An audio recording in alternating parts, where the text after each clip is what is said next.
All right, no intro music. No intro music. But we are live. No intro music. No intro music. Yeah. And tonight is all about taking risks, which is why it's a live remote from beautiful downtown. Yeah. I'm in Vegas, everyone, and Chris is in Wisconsin, where he gambles over there. But welcome everyone to the DM and Friends, our weekly live stream. We're gonna have some fun here. I'm choking a little bit because I'm super down right now as far as my betting fun, but I still have a couple more nights. So that's why it's the city of lost wages. I mean, Las Vegas. Yeah. Yeah. But welcome to the show. Chris, thanks for co-hosting. I do want to, before we do get into anything, I want to give a couple shout outs to some fun things out there, especially we got next month coming up. We have the Philadelphia Area Gaming Expo. Scan that link right there. And it'll take you to the webpage for them, and you can buy a badge, sign in, sign up. I'm still. Oh, he's in and out a little bit. We just switched places. It's kind of fun. Anyway, yeah. So we're we might have a bad connection over here, but anyways, that's Philadelphia Gaming Expo. Scan that QR code; it'll take you to the site, and we'll have some fun. Chris, we're gonna a small town on the East Coast. I'm telling you, this will be my first time. I'll be a page virgin, so should be a good time. Yeah, it'll be my first time being there too. Chris here is a special guest. Will be. You're going to be running a bunch of games, right? I am going to be running a bunch of games. I'm going to bring the Barney Comes to Eat Philadelphia game with the giant Barney that attacks whatever miniatures I happen to have at the time. All 28s, but still. I'm sorry, 28s. 28 millimeter miniatures. And I'm bringing Cataract for those fans of OSR D&D. We're bringing the Inner City game with the hockey stadium and the dreaded hyena. Yeah, I keep telling Angelo when he does these, don't all the time, and here I am umming. I know I can't stop umming. Yep. Hey, I'm an ummer. I am a professional ummer. Okay. Well, I was going to ask you for an ummer. No, never mind. You're an idiot. I'm old, and my memory for things like, what events are you running at Page? Yeah, I'm running a lot of stuff. Yeah, you're running a lot. Yeah, all of it's 3D, including the new Lance. I'm actually working on the second level of the Lance Dome. Not that it has 2 levels, of course, because that's not generally known. Anyway, yeah. Okay, spoiler. Yeah.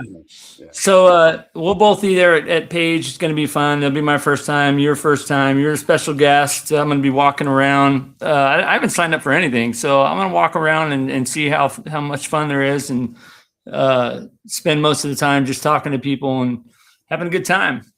But also, there's my Ron just launched his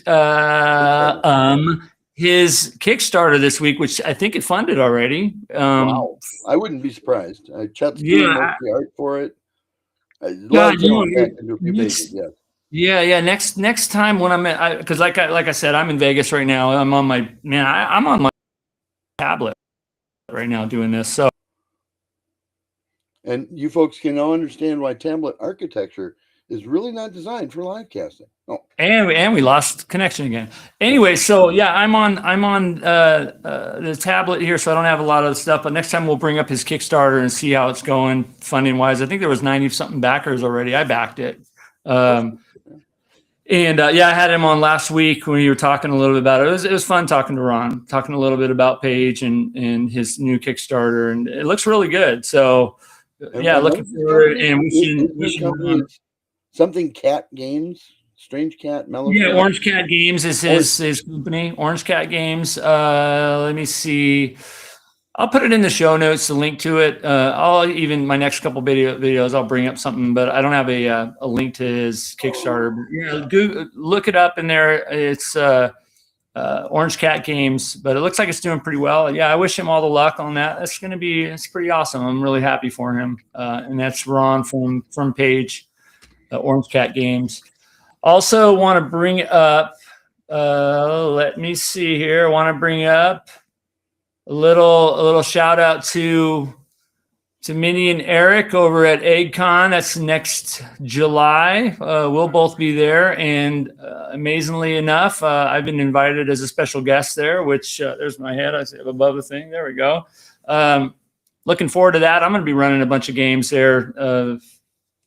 Looking forward to seeing a bunch of people I haven't seen a lot in a while since, God, probably GaryCon, which is probably before COVID. That was the last time I seen like people like Mornard and wow. Do those okay. Yeah. I do have, and I will send it to you in the private chat. They do have a website, but there's not much done with it yet. It's got a bunch of placeholders on it, basically. If you as an audience know what I mean by that. In other words, there are pages that they intend to fill, but all they've done is create the pages. They haven't created the content for the pages as yet. Yeah. So yeah, looking forward to that too. And as we get closer, I'm actually going to have Heidi and Eric on the show to talk a little bit about. Hasn't been solidified yet, but she said she would. So we're gonna have them come on and we can talk EggCon. I'm looking forward to that. It's EggCon is a blast. This will be my third. Yeah, what's interesting about it too is they have it's all for a good cause. You know, I don't think anybody's getting rich over it, and it's they do some scholarships, they do some. I know that various charities of some sort are happening, and I'd love to have them on and talk about it and see what's going on with that. I mean, Ron was talking about some of the great things and there's a video I just did with him, and he explained a lot. But man, he's really into the whole charity and giving the money back to the community, the gaming community is what I'm talking about, and I think that's super awesome. It's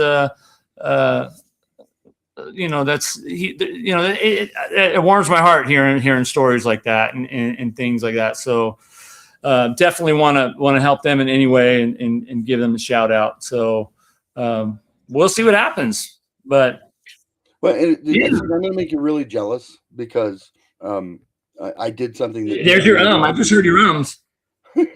Well, that you didn't have the opportunity for. I went to some of those early in Lake Geneva, like Gen Cons and mini Gen Cons. And it's EggCon. EggCon very much has the feel of those cons. Now, don't get me wrong. There's a whole lot of gaming going on, but it feels like a small family con when you're there. You can talk to everybody. All of the special guests are eminently available to all of the people that are buying badges. So don't be surprised if you sit down to have a quick soda and a snack for lunch, and sitting next to you is Frank Menser. And you'll just be like, hey, how's your day going? It's a really neat little con. It really is. Yeah. I'm looking forward to seeing him too. I think God, I haven't seen him since the last Franken party, which was that's a while ago. That was a little bit ago. Yeah, I talk with him periodically on Facebook, but he's another person I look forward to seeing. Great guy. Frank is a super great guy. Yeah. So yeah, looking forward to. We got a lot of stuff coming up, which is great, and obviously, and I should start bringing up and pumping North Texas in there. That's my favorite all-time con. So I'm soon going to have a Kickstarter for you to pump. So yeah, that's true. We don't have an exact date yet, but coming up. I've been told February. So yeah, I write the stuff. I don't get to set all the marketing dates and whatnot. Yeah, once that starts coming, we'll definitely bring that up. We'll analyze and dissect your Kickstarter and talk about the stretch goals and the progress. And man, I can't wait for that. I'm really excited for that. That's going to be super awesome. I'm sure you're excited too. It's not the last thing I ever did with Gary from a fantasy perspective that is as yet to be published. Yeah, because he and I did a number of things for Legendary Adventure that haven't been republished yet, or published for that matter. But it is the last OSR thing I did with Gary. And the funny thing is, Gary's got very unique stuff in there, and Ernie Gygax has unique stuff in there, and Luke Gygax has unique stuff in there, and Heidi and Eric have unique stuff in there. So I'm telling everyone, this one is going to have 400% more Gygax than the last Castle Wolf Moon adventure. I remember you said that. Yeah. Yeah. You got contributions from the whole team. Well, super. Actually, I believe Alex may yet contribute something. So we're hoping that he joins the team as well. He's a pretty busy guy because he's a dad these days, but Yeah, that's got to. Yeah, and going through some of the comments, I don't have the ability to type back, but man, thank you guys for the comments here. Blur 4566. Yeah, definitely look forward to seeing everyone IRL in real life at future conventions. Yeah, we're looking forward to seeing you, and it's gonna be a blast. I'm looking forward to gaming. She is off and ready to our night at DJT for the last night here in Vegas. Oh, okay. So she just told on herself. This is my friend in Vegas with, and we're actually gonna go. Guess where we're going tonight for dinner, Chris? Don't help me. I can do this. DJT. What does that stand for? DJT. Oh my God! Did I stump you? Did you what? Yeah, you did. You stumped me.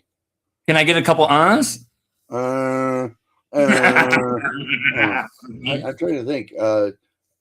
No, DJT doesn't really. I'm sure I'll know when you mention it, but you're horrible. You're a horrible individual.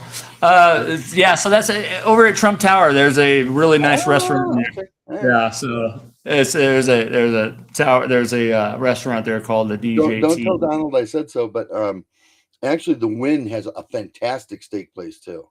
Oh man, there's so many of them out here. There are so many. There's a couple in the Aria I've gone to that cows in their neighborhood or something. Yeah. There's cows out here. So interesting. And Fred, thanks for jumping in here. Good to talk to you. Yeah, Fred sat out last week because Fred plays the dwarf in our Monday night campaign, and he was dead. Totally drained. Yeah, he was feeling. He was dead from the prior. Well, So let's talk a little bit about the last session we had. Hommlet Dark campaign, which you can follow. I'll put up a link to the QR code, but this last session, the dwarf sat out because the previous session he was drained all the way to 0 from a vampire, so we considered him dead. And so the rest of the team players had to do, finish the quest, and the quest was to get downstairs to where the lair of the vampire, and it was recover a dusty tome. Pretty interesting, very exciting. Yeah. So the real hero, I think, of this last session was Irving. Irving is our quasi paladin. He's I've said this many times. He is a variety of the paladin from Dragon Magazine 106 called the Lion, which, man, I can't wait to dive into those on the other videos. But he's a lawful neutral paladin that worships Saint Cuthbert, and he plays that character so well. But as you guys, the rest of the group was kind of upstairs because the vampire was downstairs. He said, okay, well, he sent me a little quick chat, because we play online, and he said, I do this. So all you guys all of a sudden realized he was gone. Right. And so he casted Protection from Evil on him, Sanctuary, and drank a heroism potion, superheroism potion. To boost his level. Yep. And he went downstairs. So, and you don't know this because me and him went into a different Zoom room, and I played it out, and we role played it amongst ourselves. And so the vampire said, what do you want from me? He kind of did some threatening gestures to, as I think the vampire realized that this guy was a formidable opponent. And literally untouchable. Yeah. And let's get to that really quick. But they did some parlaying and talked. And it's interesting. I used reaction roll for him. I actually pulled out the DMG, like the video I did recently, and I rolled reaction. And based on the roll and the charisma, he rolled a double ot. Oh, geez. And double ot means enthusiastically cooperative. I mean, it's way up there. Like, sure, I'll do whatever you want, as long as you don't whatever. So he made a deal with the vampire that I am that he's go ahead, take the whatever's in this altar, because I don't care about it. Just leave me the hell alone. You know what I mean? And leave my people alone. There was all those slaves which Irving thought meant a number of either on the ring vampires or other undeads that were enslaved to him or something of that. Yeah. Not he didn't realize they were actually humans. Yeah. And or demi-humans or and stuff like that. And prisoners, slaves, prisoners, whatever. And whether or not he was chomping on them every night or not to feed, we don't know. But that's for the DM to know. But anyway, so that interaction was very interesting, and that was a full live example of how to use reaction. You know what I mean? And anyway, so that's how that happened. And then you guys were like, "Whoa, wait a minute!" As he gets up there, here's the thing we were looking for, the book. As he gets back up there, you're like, "Well, wait a minute. There's prisoners down there. We can't leave them down there." So you guys rush downstairs, and then I'll let you talk about what happened. What you didn't bring up that our any listeners might not know. When we first went downstairs, because I knew we had to find this tome to solve the quest. Yeah, we've been given the quest to find this tome in order to get his earlier drained levels restored to him. Yeah, he'd been drained by a white, if I remember. It was either white or it was a wraith. Okay. And so we went downstairs to look for this thing while he held back what amounted to the temple guardians at the door so they couldn't get to us and we'd have some time to look quick. Yeah. So I had gone downstairs. The army of that supported the vampire, which was an army of zombies. I'm a 7th level cleric. They took one look at me and turned to dust. And then we found all these other guys in cages. And while we were doing that, and when I say we, I mean the mage and I were doing that, the dwarf got wind of the fact that, hey, there's a sarcophagus in this other room, and his mind immediately went cha-ching, and the bards went cha-ching, so they went to open their sarcophagus to go loot. And when they opened the sarcophagus, they awakened the vampire because they were not really good at it and struggled with the lid a bunch, and so they woke him up. But the thing being that Irving did not know there were prisoners in the basement when he went down and made the deal. Exactly. He did not know they were down there when he made the deal with the vampire. And then you guys got double crossed. Yeah. Because, why is the vampire not completely honest with him? Because he's a vampire, for exactly.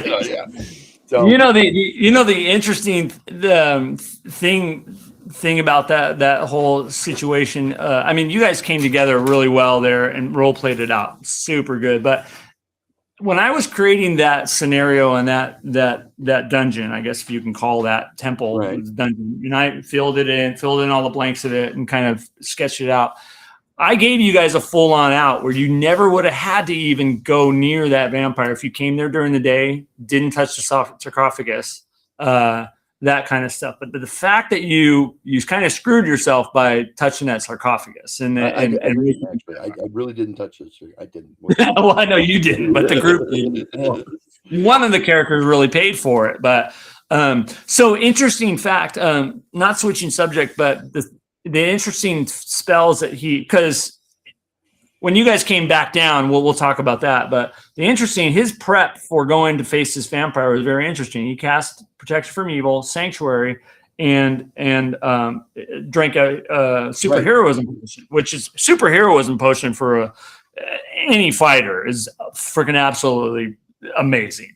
So, but let's talk about the first spell. So the first spell was actually, let's talk about the Sanctuary. Sanctuary, what that does is that it gives the vampire a save. They have to make a save versus if they want to touch him. So I did make the save for the vampire. Okay. So Sanctuary was kind of nullified. But Protection from Evil was interesting. So remember, you guys used Protection from Evil against some elementals, right? So I looked at the spell really, really quick. Elementals cannot touch you, but evil can touch you. And if you look up the spell, it just gives him a -2. So sure, it gives him a better chance to not be hit, but holy cow, if he really took a chance of really going down there and getting annihilated again. If that when he actually did go head-on-head combat with him, I missed. My die roll was a 9. I think I needed an 11 to hit him. But it was a pretty good combination of spells. But unlike something that is summoned or an elemental, they still can touch him. They're just a -2 and -2 on their saves against him too. Which I knew he needed like a 5 to hit me, and so I was like, "We're not." Oh yeah, you would have been blessed. We need to make sure that we distract him with something he's got to pay attention to, or else it'll be be bad for his future. Which is why I immediately started the whole sarcophagus room on fire. This will distract him enough. We might have a chance to get what we need and get the heck out of here.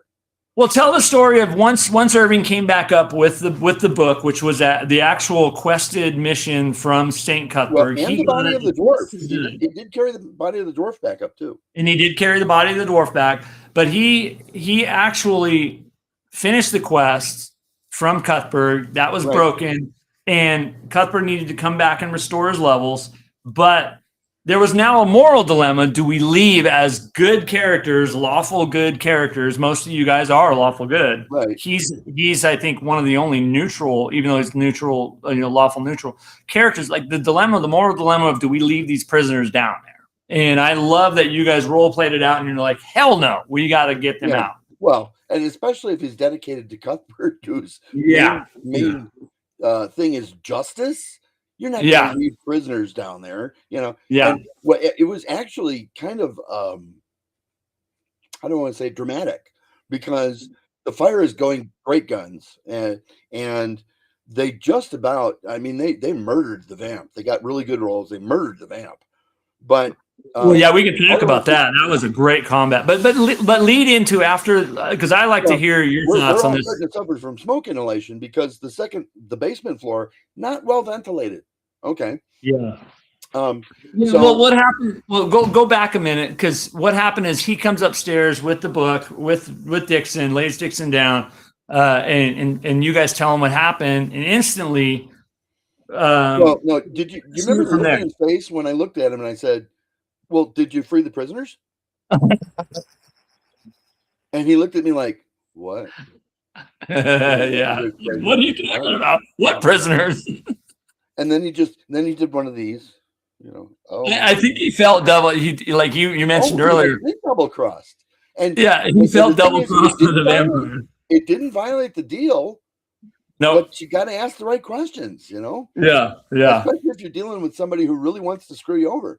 And and at that point, we got to go back down.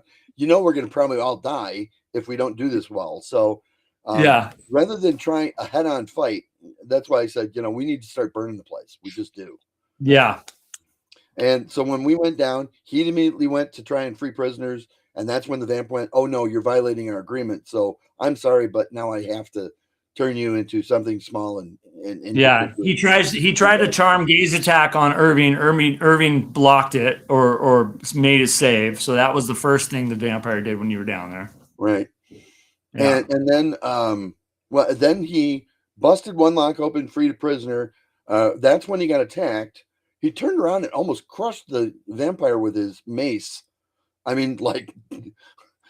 Something like 93% of his hit points from this. So he had, the vampire had 36 hit points, and I think Irving, with superheroism, hit him for 32 points of damage in the first. It was just unbelievable. Yeah. And then it was finished off by the ranger was with him. Well, and then now the smoke's starting to build up, and unfortunately, because I have a pretty good save for my con, I fail my saving throw. And Irving fails a saving throw. And, excuse me, I'm going to bury this. That's okay.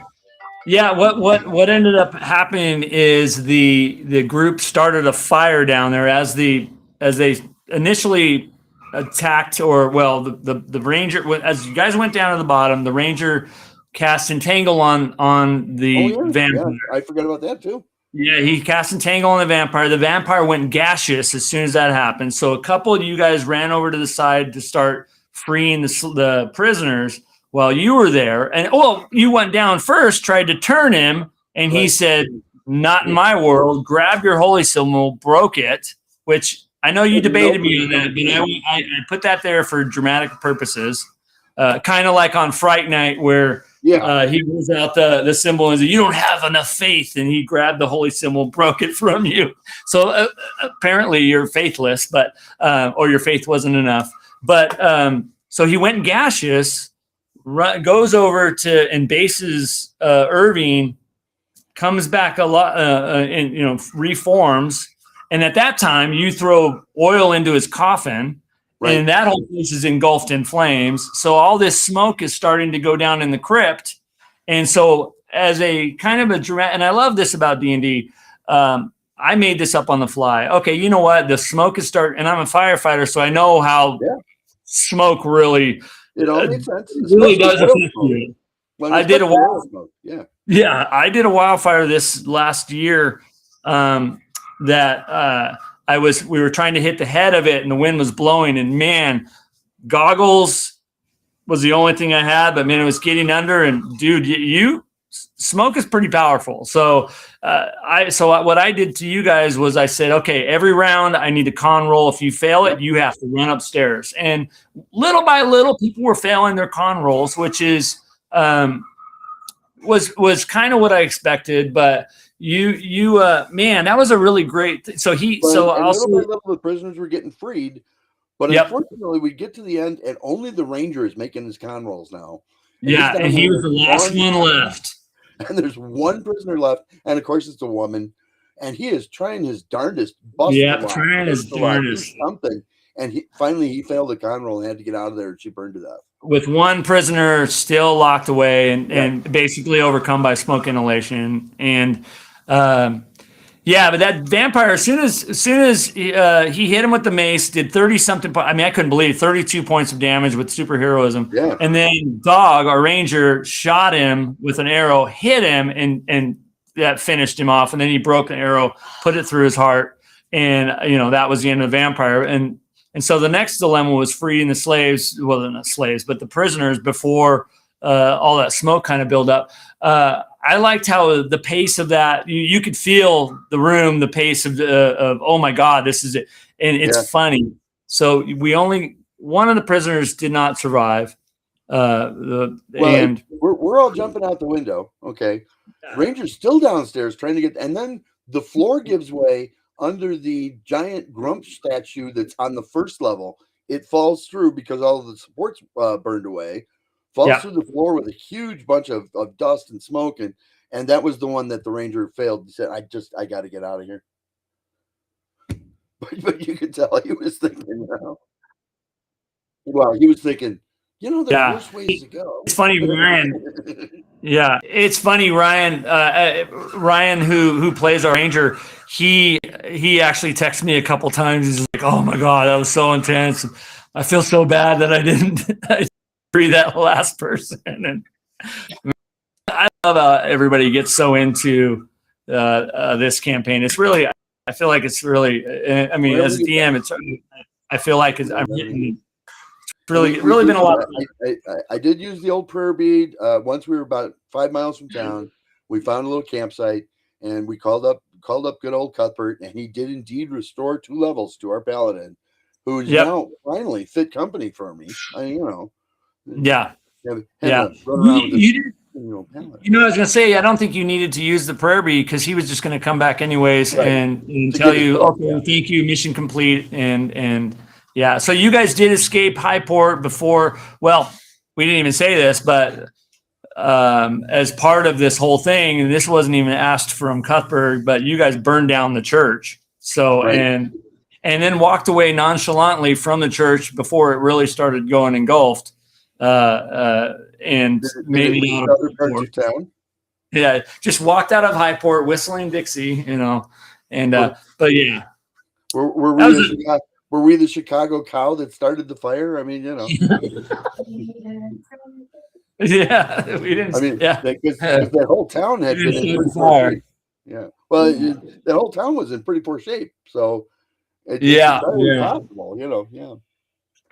yeah. The Orcs are not tidy. yeah. Well, a lot of the town has really seen the better times for sure. But So it was all just urban renewal. Okay. All right. yeah. So Fred says heroism potions are no joke. Yeah, they are no joke. Especially superheroism potions. I think that takes it to the next level. I don't even know what they actually. I can't remember exactly what they do. I think Maybe they give like him four or five levels four. on his Yeah, four on his levels, and macro, on his saves. I mean, and it yeah. adds strength too. I think.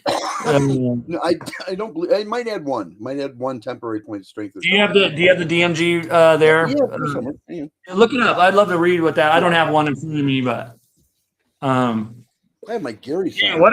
What a good game that was this last week. But yeah. All right, I'll work on that for the next song. Well, what a good game that was. All right. Let's see. Dragon Control. Superheroism. Yeah, I'm getting Everyone, Chris is looking up the I'm old and slow. superheroism You have to give me potion. a break. Yeah. Plant control, speed. We're getting close. Super heroism. Okay, Low. heroism. Level of consumer 4. He got 3 extra or 30 some odd extra hit points. 3 by 10 plus 2. And 4 levels. 4 levels. It does not say anything about strength. Okay, so 4 levels and 30. So I'm wondering how he got 32 points of damage there.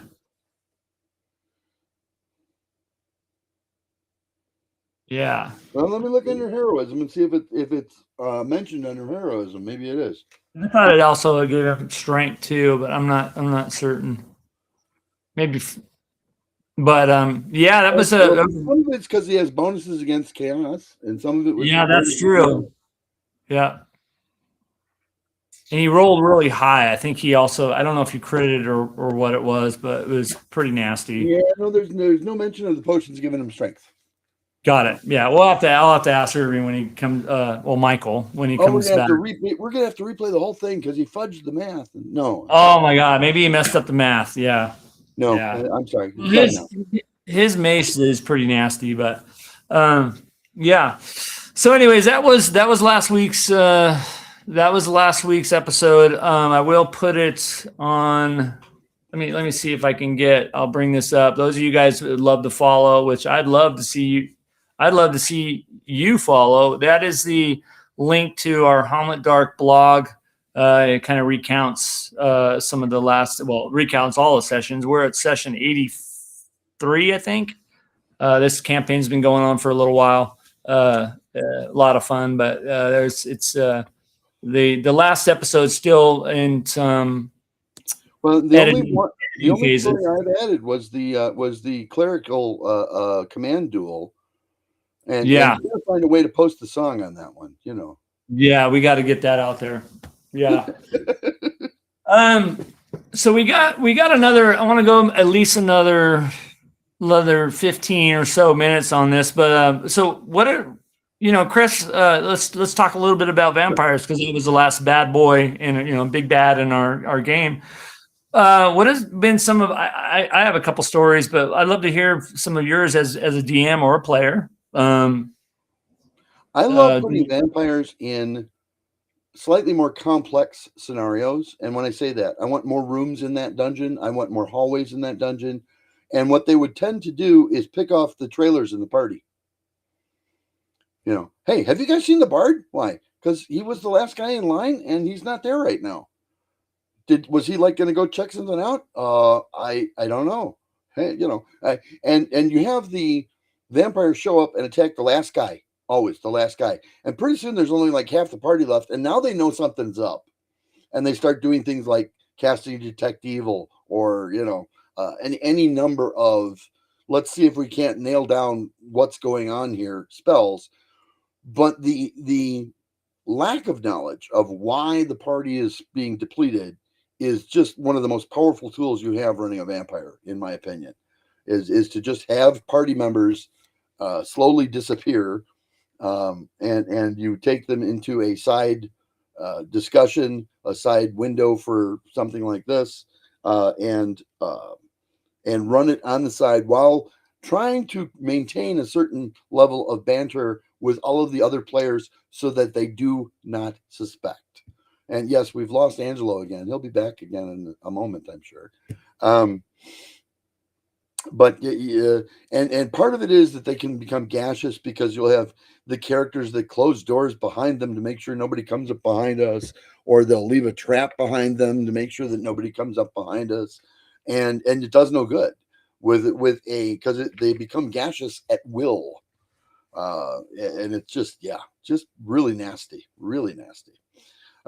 It's not as effective once your party's above level 10 on it, where your average character is 9 or 10th level, but under level 9, it really is a very effective creature to throw in there, especially because when you can let them think they've figured things out by doing some of the summonings that the vampires do. They can summon the bats, or they can summon the rats, or they can, you missed a whole bunch of conversations, right? No, I heard it all. I just, I got a bad connection over here. I did hear it all. That, yeah. You know what I mean? So like the third guy disappears, and then 150 feet further down the hallway, they're all of a sudden attacked by 110 giant rats. Oh, dude, yeah, that's what it is. There's some kind of gestalt hive mind with these rats, and look, they've been picking off the last guy in the party. And it's not the rats at all. Yeah. But so think that the misdirection aspect of a vampire is a very powerful GM tool. Yeah, the vampire is one of the, I classify it as one of the intelligent undead, and they're not going to be all my inspiration is movies. Most of us, that's how we remember. And they're a formidable opponent, and they're not. Self-preservation is a big one for them, right? And also, fear tactics is huge. And but you watch Bram Stoker's, obviously, right? I mean, everybody's seen Bram Stoker's, right? Yes. If you analyze what it is he likes about the life he leads, and when I say he, I mean Dracula. Yeah. It's the way he is able to apply pressure, use power to influence those that he considers to be beneath him. Yeah. And there's nothing that says you're beneath me and I'm affecting you by just flexing my power muscle. Yeah. Than the stealth attack and the misdirection. Yeah. You're not intelligent enough to understand what's happening to you. That's unfortunate. Yeah. Yeah. And there's an immortality aspect too that, I've been around a lot longer than you. I have more knowledge. You know what I'm saying? There's Right. also those pieces too that I think you can really play a vampire into. This for me, is many years as I've run games. This is the first time I've actually ever used a gaseous form ability. Oh no, it's a good one. Yeah, and and that was the first thing I thought when the bard cast Entangle on him. Oh, well, I'll show you. Yeah. You know what I mean? It's his quick escape too. Yeah, exactly. Quick escape, or turning into rats, or summoning, summoning a bunch of rats to go after the group and as a distraction while I get out. You know what I mean? Well, the other thing, and I know you didn't put this in there, and I'm not trying to critique your adventure writing style. Oh boy, because maybe I've written a few more than you. Imagine you started it out with an I did. Imagine that you're the vampire that you've kind of made a deal with this Temple of Grumsh, right? Yep. You don't have first of all, you're not going to revere Grumsh the way the orcs do. Okay. Yeah. God. What is he? He's a god. Big deal. I live forever too, you know? Okay. Yeah. But you're going to go to the temple priestess, the one we killed, and you're going to say to her, okay, if you ever see 100 bats headed for the temple to go downstairs, that means there's trouble. Yeah. Okay. That, use my Stranger Things analogy. That's a code red. Okay. Yeah. And if I don't see you down there with some servants to protect me, toot sweet, you're going to lose the benefit of what I do for you. Yeah. I did think of what the relationship between him and the temple was or is. And bottom line, he doesn't care about any of the worshipers. He doesn't care about grumps. He didn't. Yeah. He cared about having a place to call his home, be safe down, have a safe place to do, and have a infinite amount of place. What service would he provide? What service would he provide to the priestess in order to pay his protection? Rent? Yeah. Oh, lead investigator, interrogator. Yeah. Yep. We've got somebody that won't tell us what we need to know. Call the vamp in here. Okay. Yeah, exactly. A little bit. We'll see if we can get him to say something, Yeah. It was an I'll scratch your back, you scratch my back kind of relationship. And then that's what I had seen, that he wasn't a worshiper of Grumps or Valoth. As you guys found out, she was a Loth priestess, which is that's a nice little kind of hook that I threw in there to kind of skew. Maybe there's some other stuff going on, but definitely the fact that he doesn't care who's worshiping or what's going on upstairs. He doesn't care. You know what I mean? His favorite god is the one that sleeps in his coffin every night. Yeah, himself, exactly. Right. Yeah.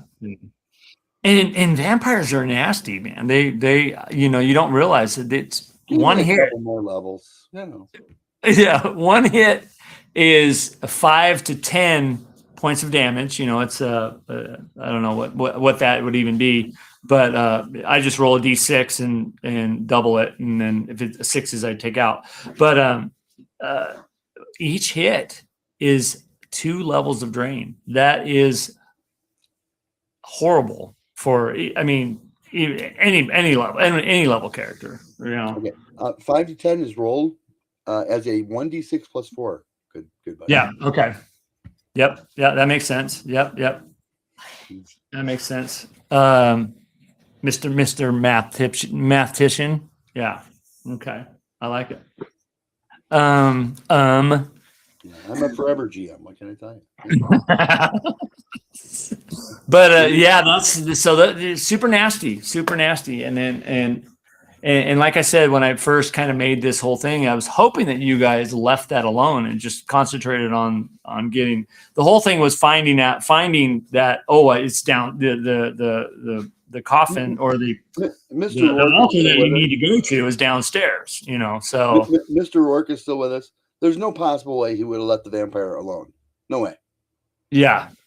Going, I got to be able to level if I kill this guy. I know I'd probably max level, but I got to get at least one more level out of this guy, Well, you know what I hear from Fred a lot too, because one of his favorite games is Vampire. So, so it's funny that he ended up having to deal with the vampire the first time. Yeah. So, but that was the first time I used gaseous form for him. I thought that worked really well, but.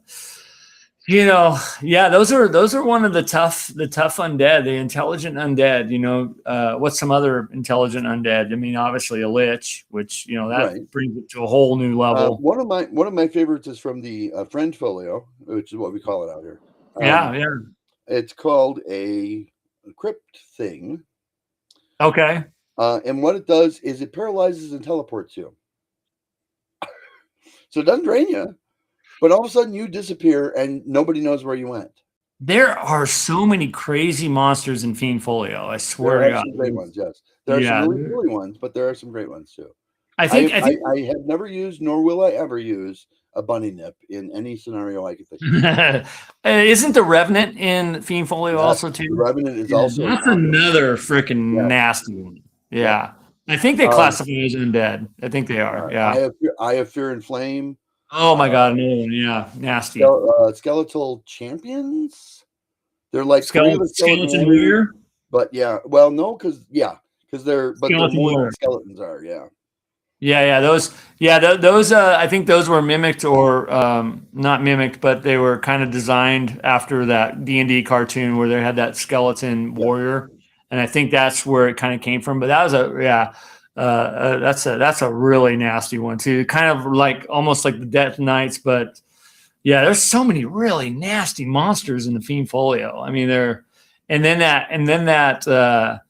maybe we should do a show going over some of the big baddies in there. But man, even the artwork was great.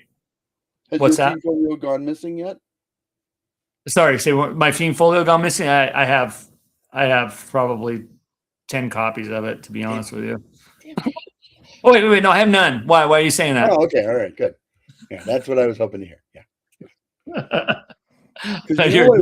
You know what's a really tough monster is the kobold. I mean, they're just really nasty. Oh yeah. So you have to give them a lot of treasure because they're just. I mean, with those little horns and things. The kobold. Okay. Yeah. Yeah. Anyways, well, this was fun. Do we have anything else you want to cover? You want to? What's going on? I spent my day today re-editing the history of Castle Wolfmoon. How's that going, by the way? Yeah, I'm looking forward to it. Coming together. Okay. And what is that gonna serve? Tell everybody. Well, I know, but tell everybody. This is the first solid full chapter in the Gazetteer, which is a book that accompanies the campaign and will in the Kickstarter. Okay. Which is an alphabetical listing of all. What's it called exactly? Tell everybody. Castle Wolfmoon Gazetteer. Okay, got it. And it will have the entire history of the castle, so you know why things are the way they are, so that when a player throws you a curveball, I know that never happens, right? You have some background to respond from. It has all of the geopolitics of the area, so you know why the humans are doing this and why the dwarves are doing that and the giants are doing this. Yeah. Bring your camera down a little bit. You're kind of cut off a little bit. Bring your camera down. Bring your camera down a little bit. Yeah, you're kind of. There you go. Now we can see your beautiful. There I go. Oh my God! Now we're gonna lose connection totally. No, don't do that. We're gonna break the connection. Anyway, so the Castle Wolfmoon. Well, and then there's an alphabetical listing of all of the different magical items that we created for it because there's. Okay. So it's a compilation of a lot of the different pieces. The thing is because in the actual just adventure books, okay, there's challenge, then ritual, then counteract, and then there are 3 different books that make up the castle because it's so big.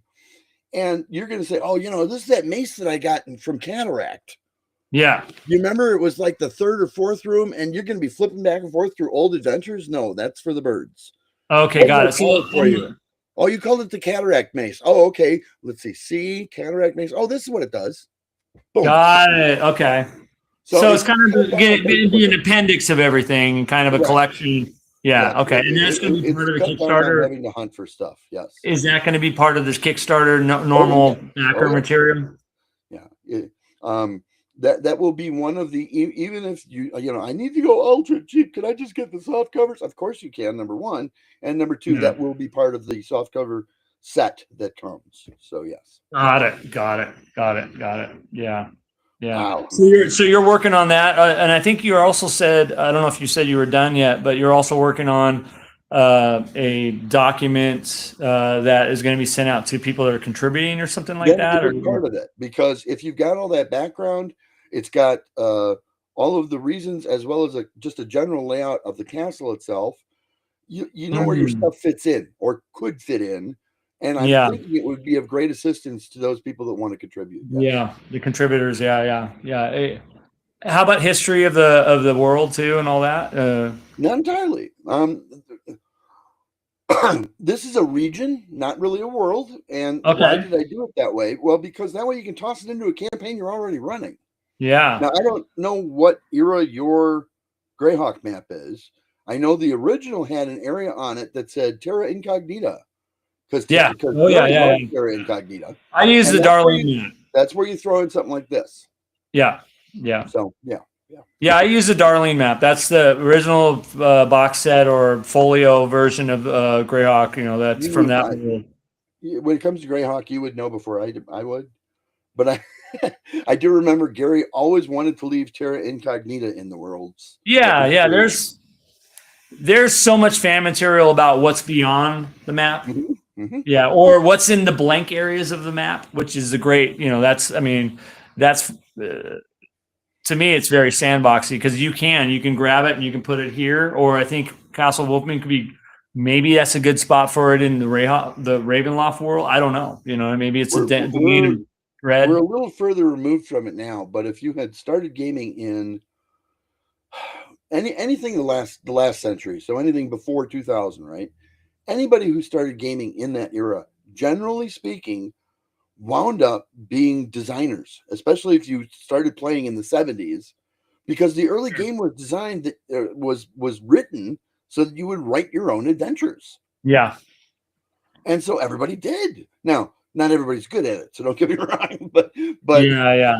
The guys at Kenzer all started on first edition, and that's why a lot of their stuff, you know, the Troll Lords all started on first edition, and that's why their stuff works that way. And, you know, all of these guys, we all started writing adventures way back in the 70s and 80s. So yeah, I think that's what really attracts me to Greyhawk and Orth, OER, is because it is super sandboxy. It's not, there's a one-liner for this whole region. You know what I mean? There's so much fan material. If you go to Cannon Fire or Greyhawk Online or Greyhawkery, and everybody's contributed to it, and there's so much fill in the blank. There's only really certain sections that are really built out, not extensively to where you're overwhelmed and I have to be this way, or that you can't shoehorn in your own. Oh yeah, I mean that's what I'm saying. I'll look at the material and I wonder where I could fit that in because there's so much. I mean, there's so much potential in that world. There's nothing wrong with putting in detailed information. Yeah, there is a problem if you don't leave room in your campaign for the GM to add his own flavor. You always always. Yeah. And that's, I think, the beauty of kind of old school. I've talked about it before. I think that, I mean, I didn't have the luxury of having anything. So I created my own worlds. And as far as anything is a reference, there was so much. You could have called, Yeah, I know. But I mean, there was such a,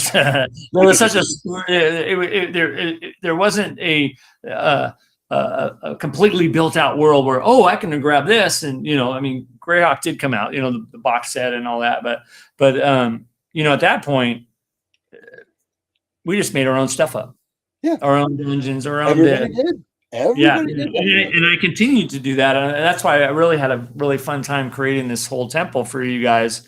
That was and all the backstory behind it, and this and that, and kind of how it fit into our campaign, and that's just so much fun. But you're super right about I mean, the DM can do whatever they want. I can take.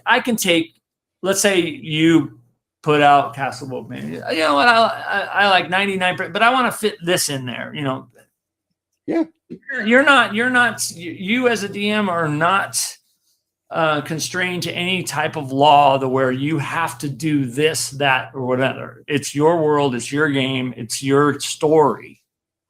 You can borrow pieces of other stories too, which is awesome. But man, I can't wait for that to come out. That's such a you guys developed such a cool little.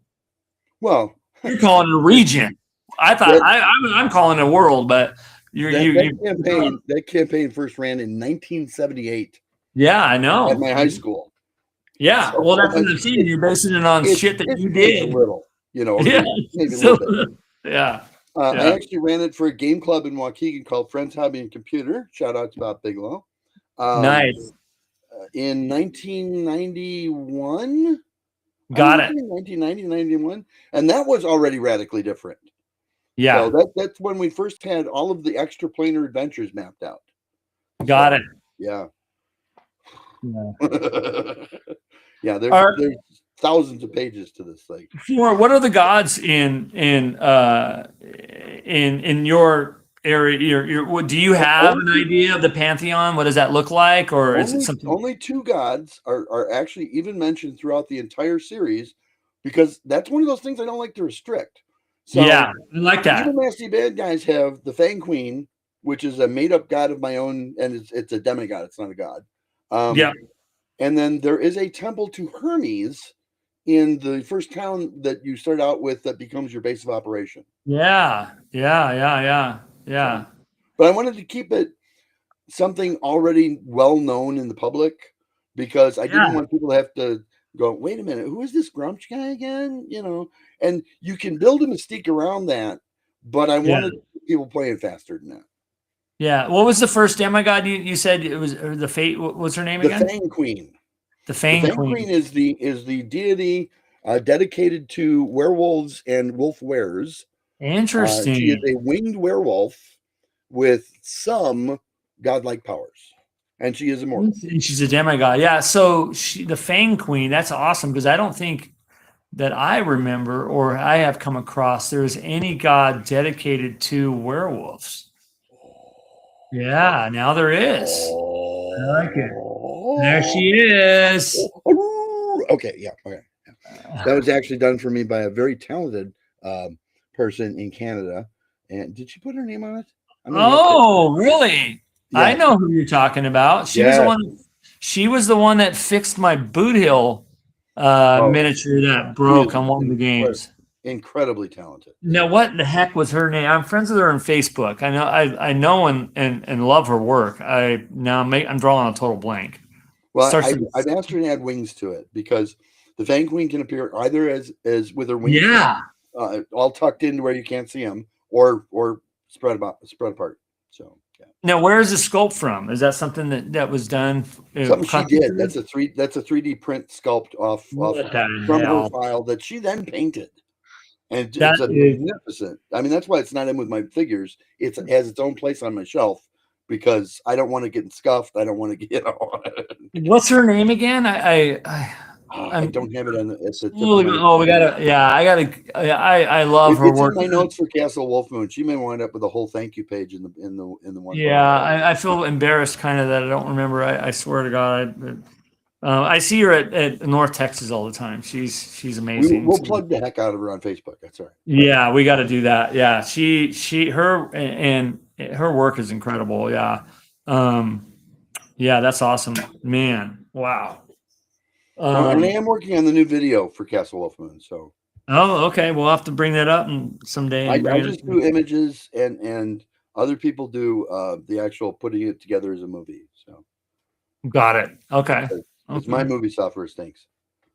Yeah, I'm still learning with this journey of the YouTube stuff. I'm learning how to do video stuff, and I don't know what I'm doing.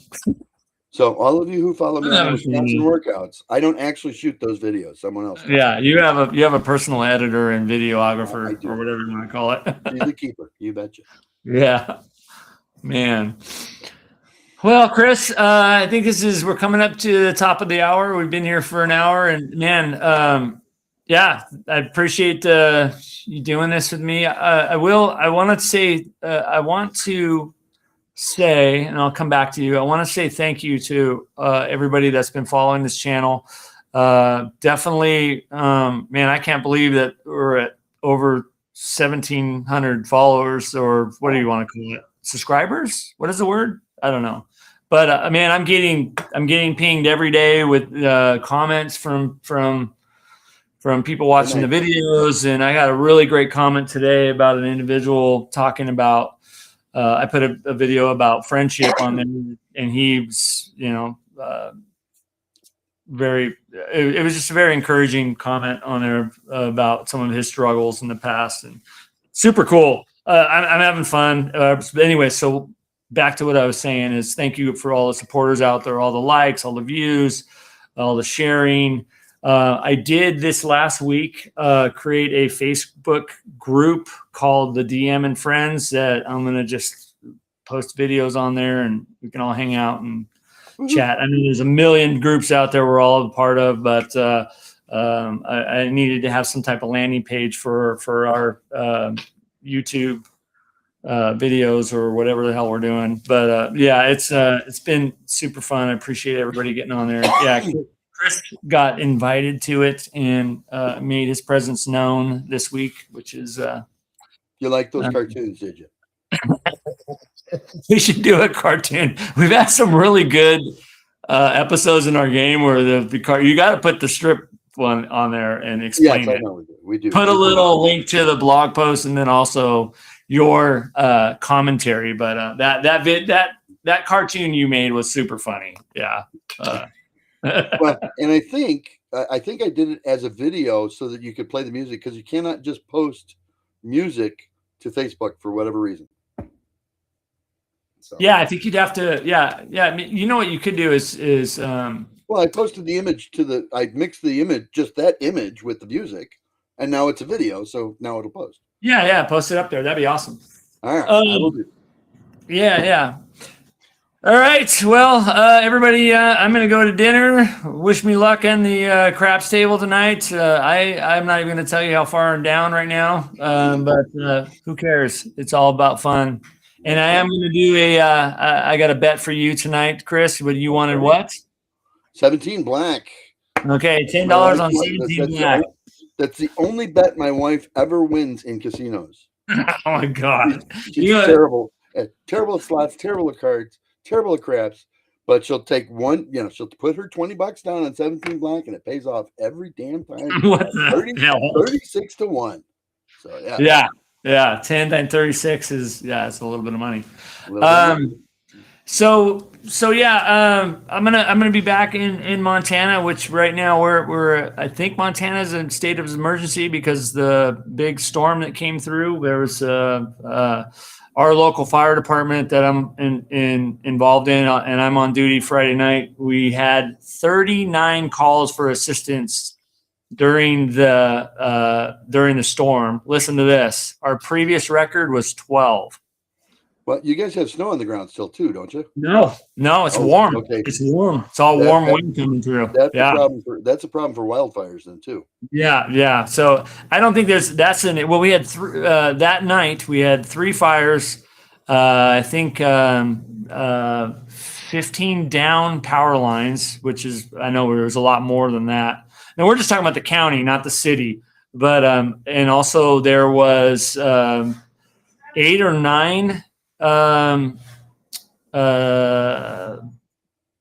accidents because of trailers getting tipped over on the interstate, stuff like that. So yeah, it's pretty crazy. So I'll be back home on Friday and I'm on duty that night, but I'm interested to see what the devastation looks like.